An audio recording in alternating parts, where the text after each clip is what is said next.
مسلک اعلی حضرت دو دھاری تلوار کا نام ہے، یہ اپنے بھی کٹتے ہیں پرائی بھی کٹتے ہیں۔ جو سنیت کے بڑے بڑے ٹھیکیدار ہیں، ذرا سی بھی لغزش ہو جائے کٹ جاتے ہیں، پتہ ہی نہیں چلتا انڈر گراؤنڈ ہو جاتے ہیں، تھے یا نہیں تھے۔ کتنی شخصیتیں ایسی پیدا ہوئی جنہوں نے اعلی حضرت کے مسلک سے اختلاف کیا، اعلی حضرت کے خلاف بغض و عناد کا اظہار کیا، آج ان کی مٹی پلید ہو گئی، نام و نشان مٹ گیا دنیا سے ان کا، ورنہ توتی بولتی تھی۔ سلیم اللہ بنارسی نام کا ایک بہت بڑا عالم تھا، بنارس کا رہنے والا سلیم اللہ بنارسی، توتی بولتی تھی اس کی، ہزاروں لوگ اس کے پروگرام کے خواہش مند ہوتے تھے۔ اس بدبخت نے حضور سرکار مفتی اعظم رضی اللہ عنہ کی شان میں گستاخانہ کلمات لکھے، ایک کتابچہ لکھا کہ مفتی اعظم کا جنازہ کون پڑھائے گا۔ اب کتاب کا عنوان یہ رکھا، اندر بہت سارا بغض و عناد بھر دیا کتاب میں۔ جب وہ مفتی اعظم کی بارگاہ میں کسی نے کتاب لا کر دی، کہا حضور یہ سلیم اللہ بنارسی جو کل تک اعلی حضرت کے گن گاتا تھا، آپ کا نام بڑے احترام سے لیتا تھا، آپ کے خلاف یہ کتاب لکھی ہے۔ میرے سرکار مفتی اعظم نے کتاب کو دیکھا اور اپنی زبان پاک سے ایک جملہ عطا فرمایا، آہ! یہ حضور مفتی اعظم کی آہ تھی، یہ آہ ایسی آہ تھی جو آسمانوں سے ٹکرا گئی۔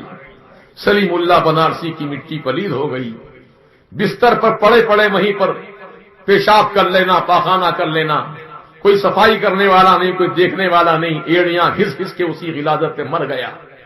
کیوں؟ بزرگوں کی شان میں توہین کیا اس لیے۔ ایک بہت بڑے عالم دین تھے، انہوں نے اعلی حضرت کے تعلق سے جملہ کہا، کیا لکھا اعلی حضرت نے ترجمہ کنز الایمان، میں اس سے اچھا ترجمہ لکھ سکتا ہوں۔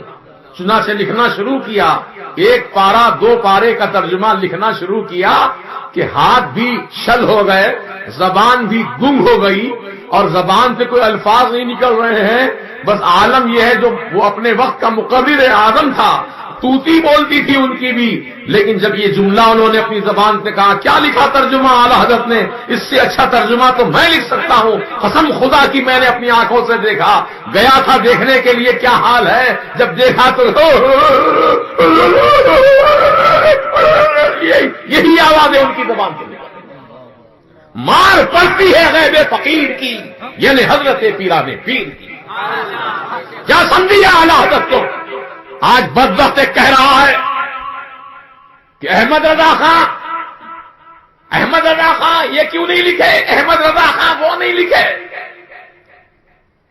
نام لینے کا طریقہ دیکھو، احمد رضا خان ایک جنرل آدمی کا نام بھی نہیں لیتے، ایسا رقہ بھی لکھتے تھے، جنرل آدمی کو تو جناب لکھتے ساتھ میں، جناب عبد الرزاق صاحب، جناب صدر صاحب، جناب معتمد صاحب، جناب کا لفظ جوڑتے ہیں کیونکہ عزت کا لفظ ہے، جب کسی کو تم عزت کے ساتھ دعوت دو گے تو ضرور تمہاری دعوت میں آئیں گے۔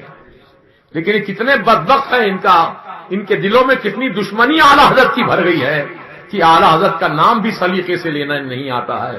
کہتے ہیں احمد رضا خان، کہتے ہیں کہ احمد رضا خان زندگی بھر غوث اعظم کا نعرہ لگاتے رہے، اور ان کا کیا نعرہ لگا دیا، ان کا کیا نعرہ لگا رہا، چھوڑ نعرہ لگا، غوث اعظم کا نعرہ لگا۔ اب نیا نعرہ بھی آیا ہے سامنے۔